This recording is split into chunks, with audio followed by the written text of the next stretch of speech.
روس کے شہر کازان میں برکس اجلاس کے آخری روز رہنماؤں نے اپنے خطاب میں فلسطین سمیت مشرق وسطیٰ کی کشیدگی کو ختم کرنے پر زور دیا۔ صدر پیوٹن نے اقوام متحدہ کے سیکرٹری جنرل انطونیو گوترس سے ملاقات میں کہا کہ ہم سب غزہ کی صورتحال پر فکر مند ہیں۔ انطونیو گوترس کا کہنا تھا کہ دنیا میں غزہ، لبنان، یوکرین اور سوڈان میں امن کی ضرورت ہے۔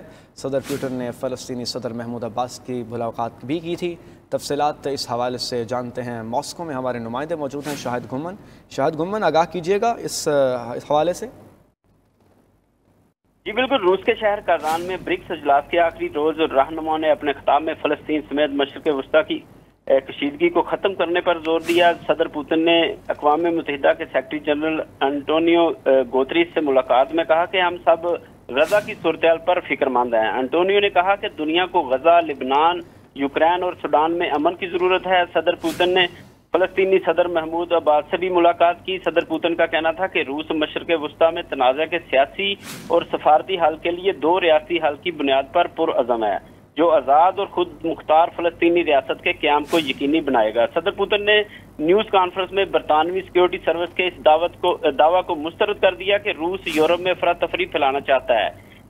پوتن کا مزید کہنا تھا کہ روس مشرق وسطیٰ کے واقعہ سے پریشان ہے اور وہاں تنازعات کے حل کے لیے حالات پیدا کرنے میں اپنا کردار دیکھتا ہے۔ صدر پوتن نے کہا کہ ماسکو نہیں چاہتا کہ تنازع بڑھے اور وہ سمجھتے ہیں کہ خطے کا کوئی بھی ملک بڑی جنگ نہیں چاہتا۔